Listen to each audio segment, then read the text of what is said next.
Hey everyone, it's Gene, and today what we're going to be doing is looking at a new tool that's inside of Faro Zone 3D, and this is the FotoPoints tool. So it's basically a photogrammetry module, and it allows you to process images from your camera, your mobile phone, your drone, or whatever. And it'll even do video as well. So this is, I would say relatively new feature. It's been released and updated, and I think it's working pretty well now that it's worthy of a video. It has been around sort of as an experimental feature and something that was a little buggy before, but it looks like they've straightened out a lot of stuff, so I'm thinking that this would be a good video to introduce to you guys. So the idea with FotoPoints is that it's a fairly automated program or module, and the idea behind this is, hey, dump in a bunch of images or video and it will process them, and you can georeference them, you can scale them, and it gives you the tools to basically bring in the point cloud. What it doesn't do is create a mesh, and it doesn't allow you to do a lot of editing on the point cloud. So if you want to do something like that, you'll have to save it, export it, and do something with it from there. Now, it only saves in the Faro Scene project file format, so you're going to be locked into that particular ecosystem, let's call it. So once you get into Faro Zone 3D, or if you bring it into Faro Scene Lite, you should be able to export it from there. So you have some options there to get it out, but you'll have to jump through one more piece of software. Okay, so I think what I'm going to do is we'll run through a few examples here. One is I'll do video. Another one I'll just do a terrestrial project, just something done with a GoPro. And then the final one I'll do with a drone, and that will include ground control points. And these are going to be pretty simple projects. I have noticed that it does take a little bit of time to process, so I'll be pausing the video every now and then come back once the operation is complete. So let's give it a go, and the first thing I'm going to do is I'll just show you what I've got here. This is a folder that I've got. It's a little video file, so this is a little project that I did with an old iPhone 6 Plus. So it's just a clandestine grave, let's say, but it's just fake bones and things like that. And I'm just recording a video here, and we're going to process this video just so that we get a scaled point cloud inside of Faro Zone 3D. So let's go ahead and do that. What we need to do is, well, let me show you from scratch here. Once I'm inside of Faro Zone 3D, you'll normally be on the Home tab. What you're going to want to do is go up to this Point Cloud tab, and then right over here you'll see they've changed the position of this now in the latest release, but it's the second from the left. So if you click down on the little arrow, you'll see that you got Photogrammetry from images, and you've got Videogrammetry where you're going to be able to use a video.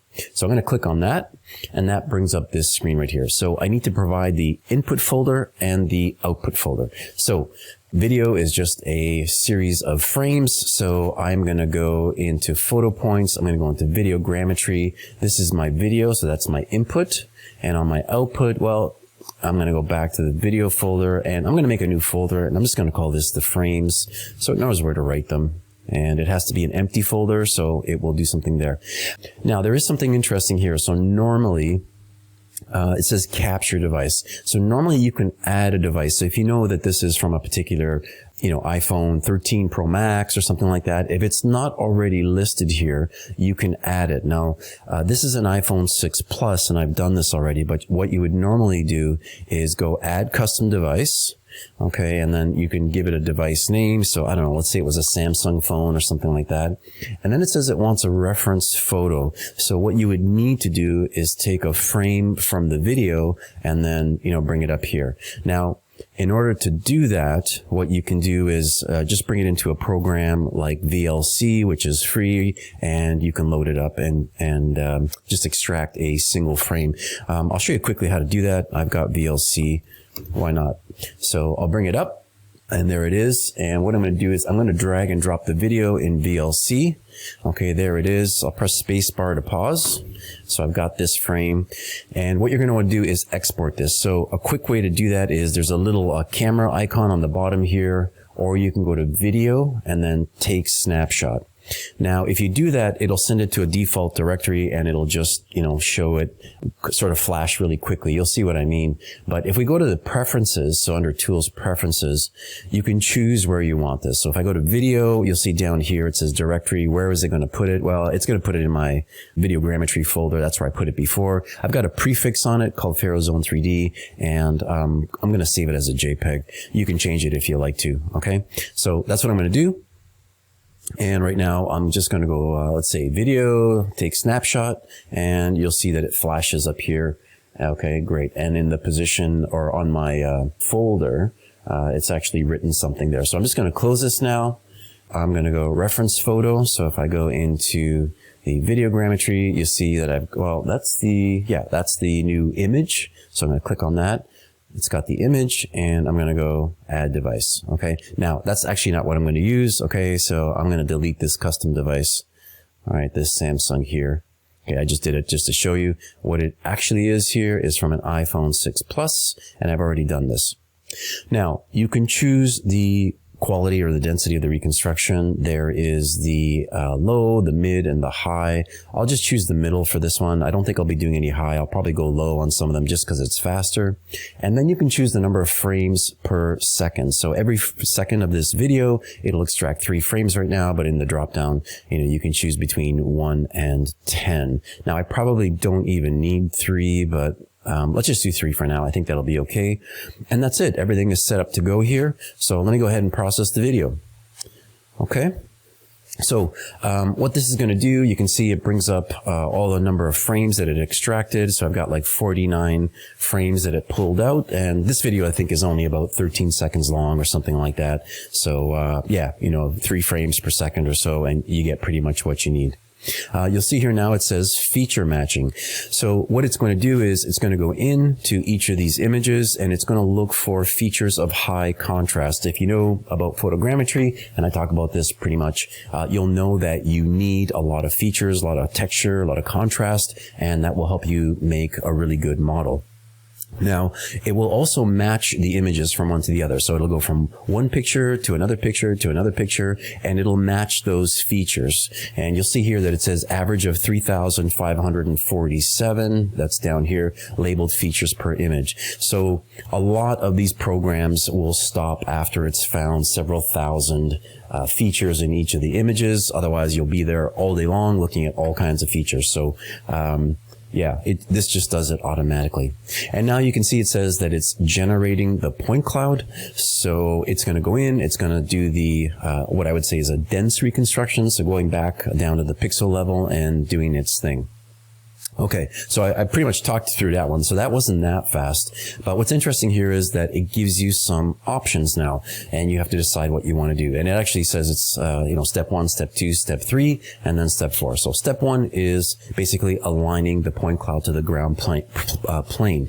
Now, there's no reference inside of a video file. It's strictly just an image. There's no metadata or anything like that. So the image can often be off on a weird angle or something like that. So you will align this with 3-point picking. And I'll show you how to do that right now. So I'm going to go to step 1, align.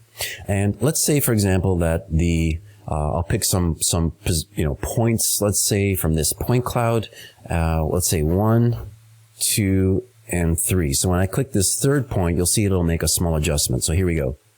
Boom. There you go. So it made a small adjustment and it leveled it based on those 3 points. So normally if you had a ground plane or some flat ground that you know is level, then, you can fix it there.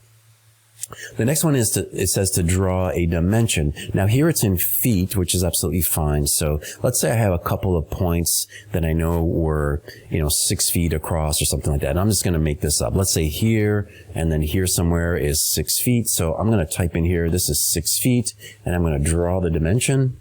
So I'll just say that it's, approximately from here to here. Okay, like that. And I'm going to go apply. Okay, apply. So it shrunk down the point cloud. It didn't shrink down the dimension here. But if I go back to approximately where I had it, okay, you can see that I got about 6 feet in this particular area. So that's good. So now we've scaled it. And the next one says you can center this. So if I click on the center, anywhere that I pick is going to pretty much make it the 0, 0, 0 point, or level it anyway. So if I pick the top of the skull here, boom, click on that, you'll see that it's made that the 0, 0 origin point, just right about there. Okay, so there's some things you can do here to manipulate the point cloud, and there's more you can do inside of the software once this is done. Now, when you do a photogrammetry project, you'll see here that it says the project name. So it will save the point cloud as a Faro Scene project point cloud.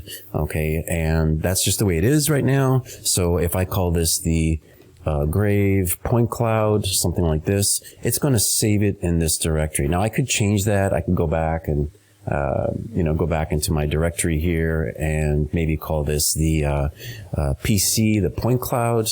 Okay, and I'm just going to go ahead and go select folder, and I'm just going to go ahead and say convert it. So it's going to do its thing. It's going to make the conversion, and then once it is done, it's going to give me the option to import it inside of Faro Zone 3D. So okay, it's done already. So it says, do you want to import this thing? And I'll go, yeah, sure, bring it in. Do you want to elevate it to 0, 0, 0? Yeah, let's do that. And there you go. Okay. So you'll see that I've got the point cloud here, the 0, 0, 0. And this is all based on video. Now there's a little, stray point up here and, but otherwise it's fairly clean, but, not a lot more I can do with this in terms of like editing the point cloud or whatever. Like I said, you'll have to go into Faro Scene Light, and then export it and do some other things, and then maybe re-import it if you wanted to do it that way.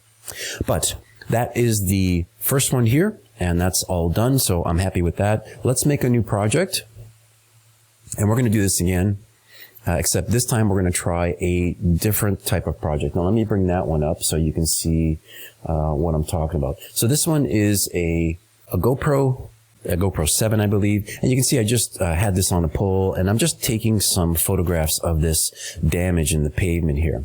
And I'm going to show you something that will cause a little give you a little warning or something. So in this time, we had video before. We're just going to go to the image one here. And you can see that it's a slightly different menu, and it asks me for my input and my output folder. So I'm going to go ahead, go to my input folder, and that's my pavement repair. I'm going to go select that folder. And then it says the output folder. So this is where it is going to write the project file. So I'm going to go here. I'm going to write it in the same location, which is pavement repair. I'll make a new folder, and I'll call this the result. Sure, why not? And go ahead and select folder. Okay, great. So I'm pretty much set up here. And now I've got some options here. So I'll choose the low or the fast result. I'm not going to make this go, make myself or make you wait a long time. I want this to go pretty quick. And then it says here, what are my scaling options? So if I go to this drop down, you'll see it says use the GPS for scaling, use a scale bar for scaling, or use ground control points. So in this case, this is a GoPro which does have or did have GPS. So if I say, hey, use GPS, and I go process, watch what happens. Okay, this is important. So I'm going to go process now. It's going to bring this up, and it says, hey, your camera coverage is too small. And that's because this was over a smaller area. I didn't do this over a very big area, so the GPS accuracy or precision from the GoPro isn't that great. So I need to make a change here. So I'm going to go OK, and I'm going to choose using a scale bar. So I'm going to go ahead and go scale bar.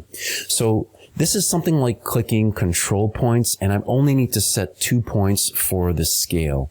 And I'm going to do this really quickly, but it'll give you an idea of what's going on. So, I'm just making this up as I go along, so bear with me, okay? So I'll probably take like this corner here, and just for the sake of argument, I'll take this corner here, and I'll say that that is 2 meters, okay? Something like that. Pretty simple. Over here, I've got some options, so I'm going to say that the 2 points that I'm going to be dealing with are 2 meters apart, and I'm going to call them meters, and I need to start picking them. So I'm going to, on this image, click on the 0.1, and let's say it's this corner, this intersection right here. I get a little point, and then for 0.2, I'm going to click on that, and I'm going to say it's the intersection right here, okay? Now, you want to probably do a better job of this and have some really discrete points, but just for the purposes of this project, I think it'll be okay. And I'm just going to do the same thing over and over. I'm going to say the intersection's here. You're going to want to take more care in doing this. I'm doing this pretty quickly. And just a very important note here is that you have to do this in at least 3 images, at least. 4 would be even better. But let's see, I've got 3 images and 3 images. That's okay. So that's the absolute minimum for what I need. Okay, I've got 2 meters between the two. I'm going to go apply. And now I'm ready to process. Okay, so I'm just going to go ahead and go process now, and I'm going to let this do the same thing that it did before. So it's going to go through, do the feature matching, it'll do the dense reconstruction, and then in the end, it will bring up the project file. You've seen it already, so I'm going to hit pause, and then I'll come back when it's done. Okay, we're back and we are done. And I've got the message here that says, hey, you know, we created a scene point cloud and you want to import this project right now. And I'll go, yeah, let's do that. So I'm going to go ahead and go yes. And this will go ahead and do its thing. And one thing you will notice here is that the image is way off on like a 45-degree angle. So that's obviously an issue. But this is very common in photogrammetry projects when I'm not using the GPS data. I'm just using the scale. So it doesn't have any idea on the orientation of this particular model. So you're like, hey, what the heck's going on here? But no need to worry. We can fix this with the cloud positioning tools. So what we want to do here is this third icon. So under the point cloud tab, 1, 2, 3, if you click on this, just click on the actual wrench and screwdriver here. You'll see it says Cloud Positioning Tools, and then it says Ground Plane Align. It's very similar to the tool that we had before. So this ground is actually angled a little bit. It slopes, but no big deal. I think what we can do here is just choose 3 points that are around this area, and let's just make the assumption that it's flat, okay? So let me go back here. Let me go Ground Plane Align, and I'm going to go click, click, and click, and now you will see that I've got this flattened inside of my view here, which is great, which is what I want. Now there's other tools. So for example, this is right now under the grid. If I wanted to elevate this, it says elevate the pick point, click that, and I'll just click on the surface here, and you'll see that it now raised it up to the same level as the grid.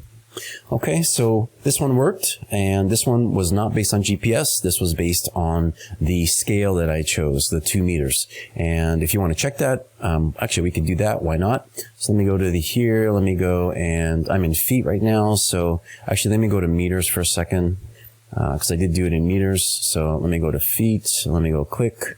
And you can go click, and you can see I've got like 1.99 that's on the screen right there. So it's in the scale that I had set, which is great. That's good.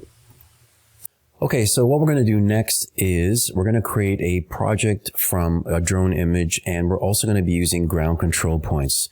So before you get started, I found a little bug in the software. I think it's a bug, and you need to make sure that whatever units you're working in, your project is also scaled in the or set to the same units. So this project is going to be in feet, so I need to make sure that my project in Faro Zone is already set to feet.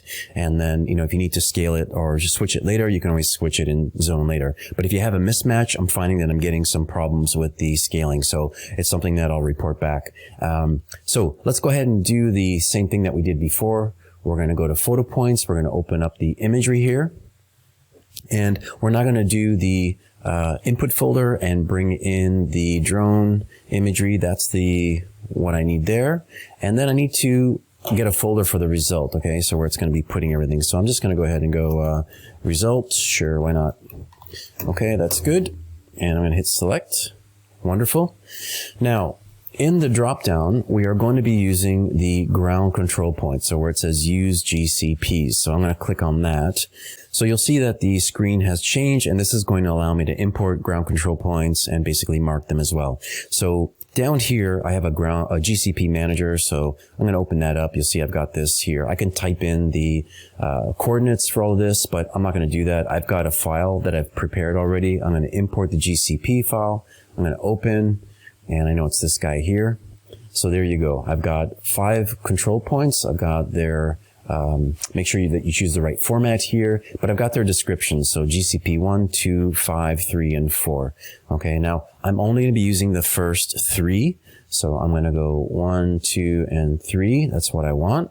It says it's in feet, and that's good. I'm going to go ahead and go finish. All right, down here in the units, it says it's also feet, so that's good, and I'm going to click on OK. So that means that the coordinates are assigned to GCP 1, 2, and 3. The problem is I don't know where these are located. So I need to do the manual job of locating this thing. So what I'm going to do is I'm going to start with GCP 5. So that's this guy right here, this first one here. So 5 is easy. I'm going to click on it to highlight it, and that will allow me to zoom in. And I'm just using the scroll wheel and the right mouse button to pan. That'll be the first one. Then I'm going to go to the next image. That's this guy here. Now, before I click it, I'm just going to highlight this. That's there. And I'll do another one. Now, you need at least 3 images, So if I do the bare minimum, it will be 3. Okay, so just like that. And take more care when you're doing them. You could probably pick them more accurately. It would also help if you did a project like this to have the GCP number, on the ground, on the control points. It just makes it easier to locate which one's which. So that's number 5. Now I need to do 1 and 2. So 1 and 2, here they are. So let me just go back one. Okay, there we go. So this one is going to be number 1. That one is going to be number 2. So let me start with this one, like this. And I'm going to go GCP 1. I'm going to label that one. And then I need to do the second one. I'll just zoom out, pan over, and mark number 2. Okay, great. I'm going to forward 1 image. And there's one down here. And I'll highlight this. I'll do number 1. And then I'll do number 2. Zoom out a bit. Get there faster. Mark this guy. Number 2. Okay, and then I just need 1 more image. So not too bad. Okay, and I'm probably, better to mark them in 4 or 5 images.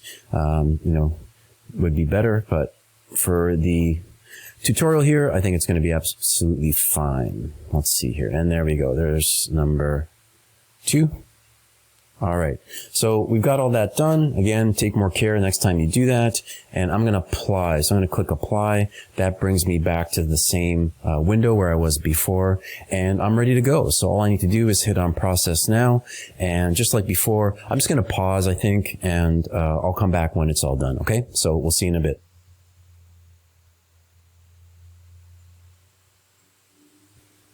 Okay, we're back and it looks like it just completed. So I'm going to say yes, bring in the point cloud here. And you can see that it's just creating it in the background. Okay, so there we go. Not too bad. Now, one thing that I do want to do just to make sure is I just want to check the scale. And I'll do it between this one here and that one there, because I know that those two have to be about 43 feet. So just very roughly, something like that. Yeah, so I can see it's already about 43 feet. So if I go off here, there we go, 43. So, and I just picked these very, very quickly. So that looks like it's correct. Now, at the time of this video, I did find that there's a little bit of, or there could be an issue here where if you have this in meters and this comes in, it may import with incorrect units. So it may think it's 43 meters. So just be careful of that. But there's only one last thing I want to talk about, and that has to do with the report, I think. So inside of the folder, you can see I've got my images. This is my result. You can see it's got like a Faro Zone, a Faro Scene project file, but it also has this FotoPoints report. And if I click on the index file here, it opens up a browser window with a whole bunch of information. So it's got statistics and numbers and all kinds of stuff here as you go through. I'm not going to go through all of this stuff here, but just know that it's there. That they do give some reporting on accuracy and things like that. Okay, and I think that could be useful for many of you. So those are 3 ways you can process imagery inside of Faro Zone 3D using the FotoPoints module. It's new. With time, I think there's going to be some advancements, some improvements in performance, and little bug fixes and things like that, enhancements. But that's it, folks. Hope you enjoyed this video, and give it a try if you have access to it. And hopefully we'll see you soon on another video. Bye-bye.